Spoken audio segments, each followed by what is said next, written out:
saya akan melakukan praobservasi bersama Bu Lela.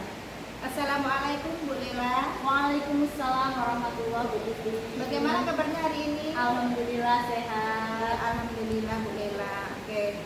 Di sini saya akan mengajukan beberapa pertanyaan ya Bu. Oke. Tujuan dari percakapan ini untuk mengetahui dan mengevaluasi jalannya proses pembelajaran yang Ibu lakukan. Kemudian percakapan praobservasi ini saya lakukan sebagai persiapan awal sebelum Ibu melakukan kegiatan pembelajaran sehingga Ibu bisa lebih percaya diri dan proses pembelajaran berjalan dengan baik. Baik Ibu. Oke, pertanyaan yang pertama ya Ibu Lela, apa tujuan pembelajaran yang ingin Ibu capai? Oke, jadi tujuan pembelajaran yang ingin saya capai itu ada dua. Yang pertama, siswa mampu memahami pengertian dan ciri-ciri anekdot. Nah, yang kedua, siswa mampu mengidentifikasi anekdot dan membedakan teks anekdot dengan cerita humor lainnya. Oh iya, berarti ada dua ya Ibu ya. Iya. Baik, Ibu, jadi ada dua tujuan yang ingin Ibu capai dalam pembelajaran kali ini ya Bu. Iya. Oke, untuk area pengembangan yang hendak dicapai, apa area pengembangan yang hendak Ibu capai? Oke, jadi pengembangan yang saya ambil yaitu pada bagian pengetahuan dan keterampilan. Nah, di bagian pengetahuan ini, siswa memahami pengertian dan ciri-ciri serta unsur-unsur teks anekdot. Sedangkan pada bagian keterampilannya, siswa secara berkelompok melakukan praktik dengan cara mengidentifikasi ciri-ciri dan unsur-unsur teks anekdot tersebut. Baik Ibu. Lalu strategi apa yang Ibu siapkan agar tujuan itu Ibu harapkan bisa tercapai? Oke, kalau untuk strategi yaitu strategi yang saya lakukan berdiferensiasi berdasarkan minat belajar siswa. Nah, saya akan membagi siswa ke dalam 3 kelompok nih. Nah, model pembelajaran yang saya lakukan yaitu discovery learning. Untuk penilaian saya terbagi menjadi 3. Yang pertama yaitu pengetahuan. Yang kedua ada keterampilan dan yang ketiga ada sikap. Nah, di bagian pengetahuan ini siswa menjawab pertanyaan terkait teks anekdot. Nah, di bagian keterampilannya siswa mencari unsur-unsur dan ciri-ciri teks anekdot tersebut. Di bagian sikapnya yaitu siswa memiliki sikap yang bertanggung jawab, jujur dan disiplin. Oke, baik Ibu. Untuk media pembelajaran apa rencana yang Ibu gunakan? Untuk media pembelajarannya saya akan menggunakan berbagi cerita gitu. Dari macam-macam cerita tersebut nanti akan saya bagikan ke anak-anak, lalu akan mencari atau mengidentifikasi unsur-unsur dan ciri-ciri yang ada di dalamnya gitu. Jadi saya yang menyediakan cerita tersebut gitu. Oh baik Ibu, berarti Ibu yang menyediakan segala sesuatunya ya? Iya Ibu. Lalu kapan kegiatan tersebut dilaksanakan Ibu? Oke, rencananya pembelajaran tersebut akan saya lakukan di hari Rabu pada jam pertama dan jam kedua di kelas 10.1. Baik Ibu Lela, jadi pada waktu tersebut saya akan hadir ya Ibu pada pembelajaran Ibu untuk melakukan supervisi pembelajaran yang Ibu lakukan. Lalu saya akan melihat nih dan mencatat hal-hal apa saja yang terjadi di kelas itu. Baik Ibu. Ibu, nanti setelah pembelajaran dilakukan kita akan melakukan kegiatan percakapan pasca observasi untuk mendiskusikan apa saja yang telah terjadi di kelas Ibu. Percakapan tersebut juga akan dihadiri oleh pengajar praktik pada saat pendampingan individu dilakukan. Oke, dari percakapan ini saya akan mempersiapkan dengan baik hal-hal yang perlu saya lakukan pada saat kegiatan pembelajaran di kelas. Nah, sehingga pembelajaran yang saya lakukan bisa berjalan dengan baik dan tujuan pembelajarannya bisa tercapai. Terima kasih Ibu atas waktunya untuk percakapan hari ini. Sampai jumpa lagi pada kegiatan observasi dan pasca observasi selanjutnya. Sama-sama Ibu. Demikian percakapan praobservasi yang saya lakukan bersama Ibu Lela Wulandari. Terima kasih. Saya akhiri. Wassalamualaikum warahmatullahi wabarakatuh.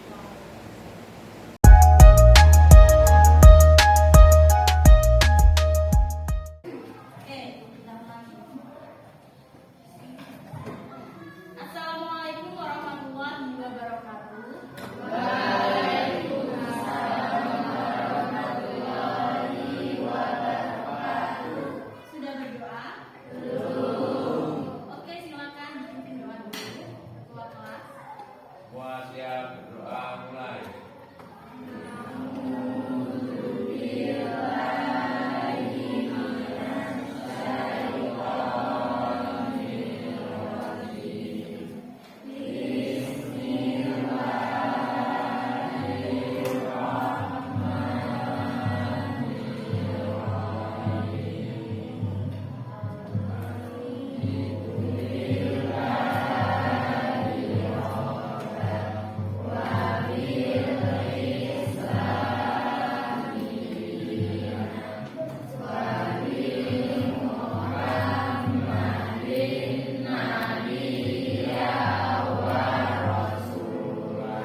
belajar tentang anekdot.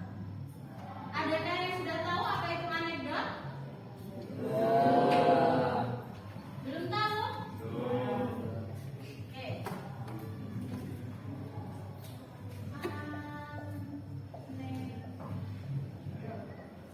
Oke. Hari ini materi kita adalah anekdot. Tadi kalian bilang belum tahu ya anekdot. Jadi anekdot itu adalah cerita lucu. Ada yang sudah pernah lihat cerita lucu? Oke. Bisa kasih contoh cerita apa? Cerita apa, Mas?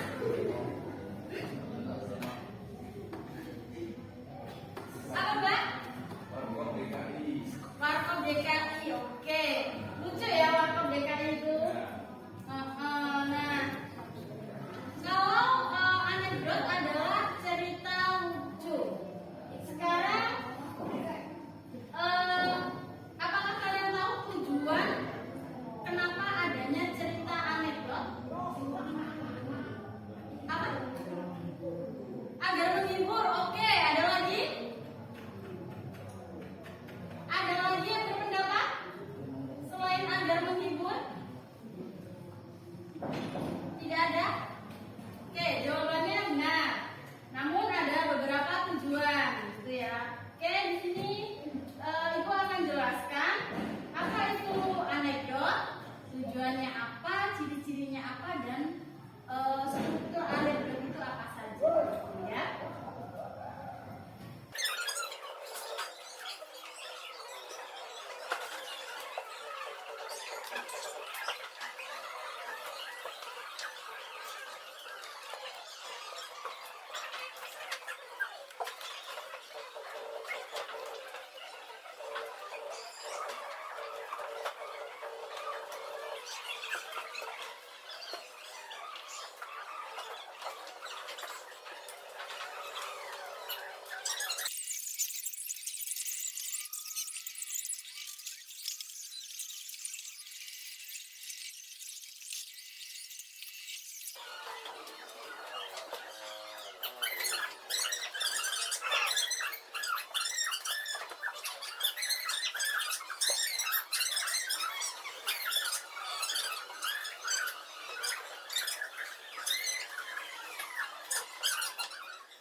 Ini saja, Ibu yang memilihkan.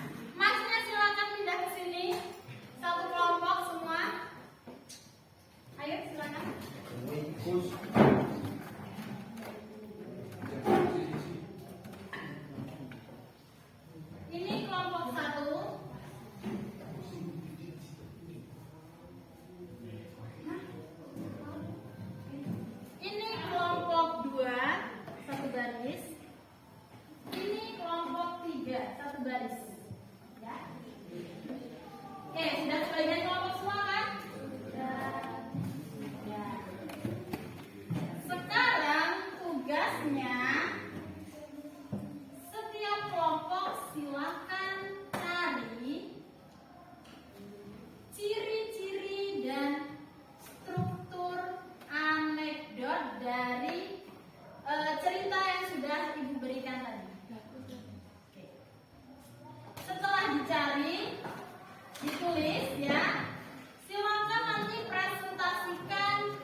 dimulai dari sekarang.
aslinya, Alkisah seorang raja bernama Timurlen menghadiahi Nasruddin seekor keledai. Orientasi tokoh-tokohnya Timurlen, Nasruddin, dan keledai. Krisis, Nasruddin diperintahkan untuk mengajari keledai membaca. Jika keledai tidak bisa membaca, maka Nasruddin mendapat hukum kepada Timurlen.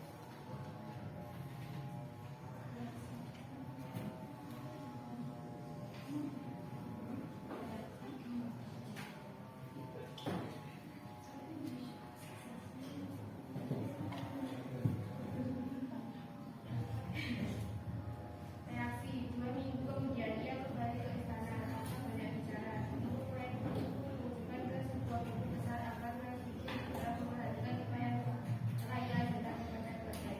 Nasruddin lalu mengiring keledainya menghadap ke arah buku tersebut dan membuka napas. Si keledai menatap buku itu kemudian sangat tertarik. Tak lama kemudian si keledai mulai membuka-buka terus menerus gambar demi lembar hingga halaman terakhir. Setelah itu, si keledai menatap Nasruddin seolah-olah berkata ia telah membaca seperti bukunya. Demikianlah keledai sudah membaca semua lembaran bukunya, kata Nasruddin. Mulai merasa ada yang tidak beres dan ia mulai menginterogasi. Ia kabur dan memberi hadiah kepada Nasruddin, namun ia minta jawaban bagaimana cara mengajari keledai membaca. Nasruddin mengisah kesampainya seperti kamus menyaksikan lembaran-lembaran besar dia disuruh hapus kan biji-biji baru di dalamnya. Keledai bisa membaca bagi-bagi dalam bisa hapus biji kemudian koda. Jadi kalau kita juga membuka-buka buku tanpa mengerti isinya, berarti kita sebodoh keledai. Ciri-cirinya, cerita yang lucu karena Timurlen menyuruh hewan untuk membaca, sedangkan hewan tidak bisa membaca. Keledai cuma bisa membolak-balikan buku saja. Sekian presentasi dari kami. Wassalamualaikum warahmatullahi wabarakatuh.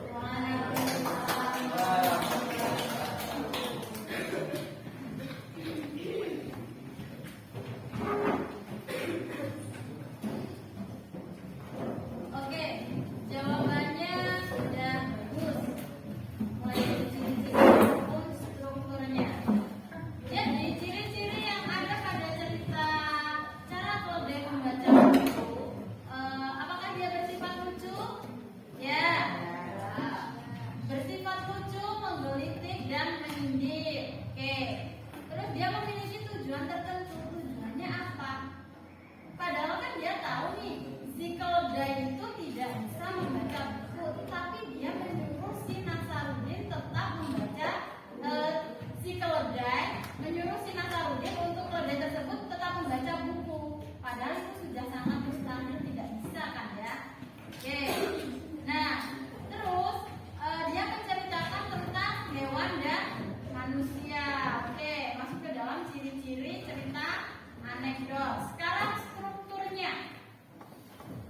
Di bagian abstraksi tadi ditandai dengan Alkisah, seorang raja bernama Timurlen menghadiahi Nasruddin seekor keledai. Itu bagian abstraksi.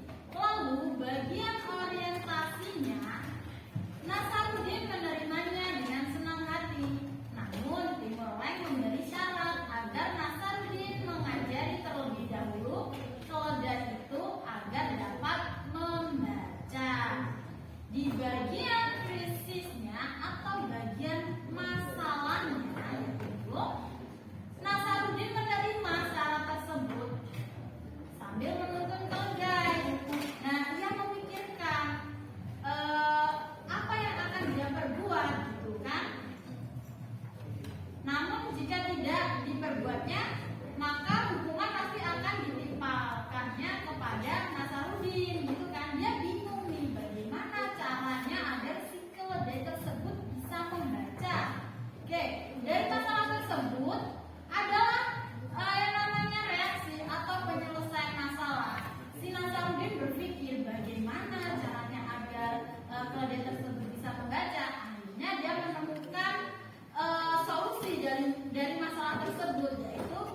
dengan cara memberi biji gandum di setiap lembar buku.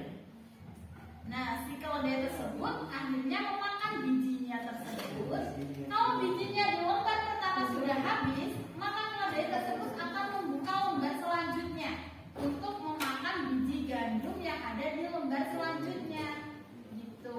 Sampailah pada habis di halaman terakhir buku tersebut, si keledai tersebut sudah habis membolak-baliknya dan memakan si gandum tersebut. Nah, si Nasarudin laporkan ke Timur Leng bahwasannya si keledai tersebut sudah selesai membacanya. Itu bagian reaksinya. Lalu bagian penutupnya, kalau kita juga membuka-buka buku tanpa mengerti isinya, berarti kita si bodoh keledai.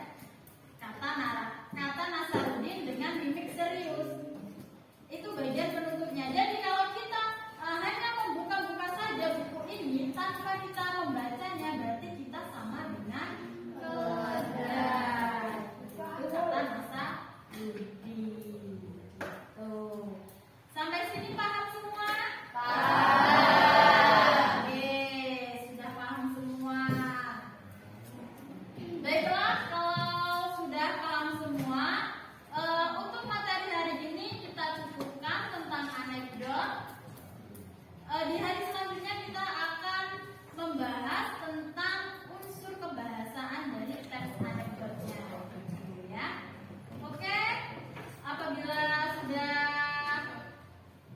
paham semua, maka Ibu akhiri pertemuan kita hari ini dengan mengucap alhamdulillahirabbil alamin. Ibu akhiri, terima kasih. Wassalamualaikum warahmatullahi wabarakatuh. Waalaikumsalam warahmatullahi wabarakatuh.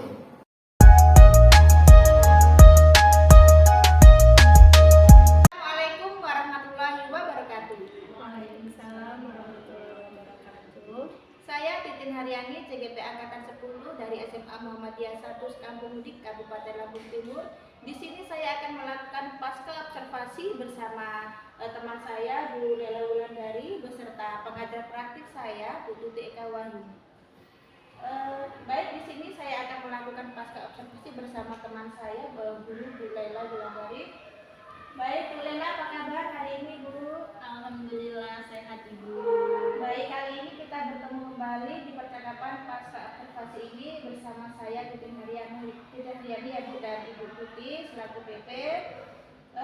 Baik Bu Lela, kali ini kita akan melaksanakan percakapan pasca observasi, di mana kita ketahui bahwa sebelumnya kita sudah melaksanakan kegiatan pra-observasi dan observasi di dalam kelas selama 2 jam pembelajaran. Nah, bagaimana perasaan Bu Lela nih setelah melaksanakan kegiatan pembelajaran di kelas 10 tadi? Perasaan saya, Bu, sangat senang dan pelaksananya juga berjalan dengan baik. Alhamdulillah Bu, saya pun melihatnya tadi pembelajaran yang sudah dilakukan oleh Bu Lela sudah sangat baik ya Bu. Oke, bagaimana Ibu menilai sendiri terhadap performa dalam kegiatan pembelajaran yang Ibu lakukan? Kalau saya melihat, Bu, saya masih perlu banyak perbaikan. Meski beberapa bagian pembelajaran bisa berjalan dengan baik, namun masih ada beberapa kekurangan dalam saya mengajar, gitu, Bu. Nah, apa yang membuat Ibu Lela menilai demikian? Saya menilai berdasarkan hasil dan praktik yang saya lakukan secara langsung. Baik ya Bu, boleh saya menyampaikan hasil pengamatan saya? Iya Bu, boleh. Baik, menurut pengamatan saya, pembelajaran yang dilakukan oleh Bu Lela itu tadi sudah sesuai dengan yang diharapkan, di mana tujuan pembelajaran Ibu Lela sudah tersampaikan dan sudah dilakukan secara baik. Kemudian Ibu sudah dalam pembelajarannya sudah nampak. Kemudian strateginya yang digunakan sudah interaktif ya Bu ya, sudah lumayan. Kemudian model pembelajarannya juga sudah cukup baik. Alhamdulillah, saya sangat senang Bu mendengar penilaian dari Ibu. Iya, Baik Bu, selanjutnya kira-kira apa nih kendala yang Ibu Lela hadapi dalam pembelajaran tadi? Nah, kendalanya Bu adalah ketika mengkondisikan murid-murid yang tidak aktif belajar, itu masih sangat terkendala di bagian Iya. situ. Jadi kendalanya Ibu Lela adalah ketika mengkondisikan murid-murid yang agak susah ya Bu ya? Iya. Baik Bu. Kemudian rencana apa yang akan Ibu lakukan setelah melakukan pembelajaran Ibu? Nah, rencana saya Bu, dengan memperbaiki model pembelajaran yang lebih baik lagi agar murid-murid tidak pasif dan merasa tidak bosan gitu. Jadi nanti murid-murid akan merasa dia sangat senang dan juga aktif dalam pembelajaran gitu. Baik sekali Bu, rencana Ibu yang Ibu sampaikan barusan dengan melakukan perbaikan model pembelajaran yang menarik, itu sangat menarik ya Bu ya. Kemudian setelah itu lantas siapa kira-kira yang Ibu bisa harapkan atau dimintai bantuan nih untuk melaksanakan rencana tersebut? Mungkin saya akan meminta bantuan teman sejawat saya atau rekan guru yang kompeten dalam bidang model pembelajaran yang menarik. Nah, untuk pelaksanaannya saya akan laksanakan sesegera mungkin Bu gitu. Jadi setelah saya mendapatkan inovasi dari teman guru atau sejawat saya tadi, maka saya akan langsung mempraktekannya di dalam kelas gitu. Oh baiklah, luar biasa sekali ya Bu. Rencananya semoga bisa terlaksana dengan segera dan berjalan dengan baik. Saya menunggu kabar selanjutnya ya Bu Lela. Hasil observasi kita ini akan saya catat dan dalam vonis provisi akademik ya Bu, mohon ditandatangani nanti ya Bu ya. Baik Ibu. Oke, sebagai penutup, Ibu kira-kira apa yang Ibu ini dapatkan dari proses percakapan kita hari ini? Yang saya dapatkan, saya bisa belajar bahwa yang sudah kita rencanakan haruslah kita jalankan gitu Bu, dan bisa melakukan perbaikan dengan lebih baik lagi. Jadi setelah kita melaksanakannya, kita koreksi apa saja kesalahan kita, dan selanjutnya kita perbaiki bagaimana agar tidak melakukan kesalahan yang sama lagi gitu. Baik, terima kasih luar biasa ya Bu Lela.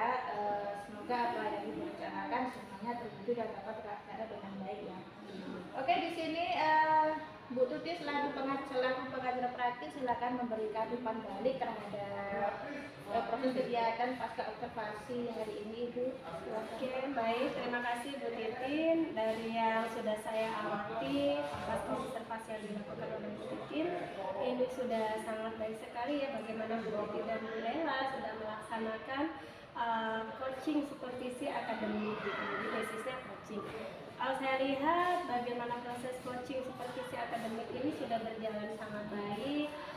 Bu Titin sudah bisa menganalisis sebagai coach gitu ya, sebagai supervisor, dan Bu Lela juga sudah bisa mengevaluasi diri gitu, sebagai coaching atau yang observasi kemarin. Pembelajaran dari pra dan observasi yang sudah dilakukan juga sudah berjalan sangat baik.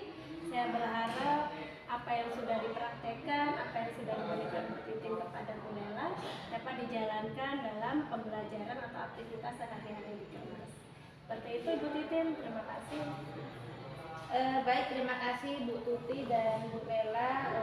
Selesai sudah kegiatan percakapan pra-observasi serta pasca observasi hari ini. Baiklah, terima kasih. Saya akhiri. Wassalamualaikum warahmatullahi wabarakatuh. Waalaikumsalam warahmatullahi wabarakatuh.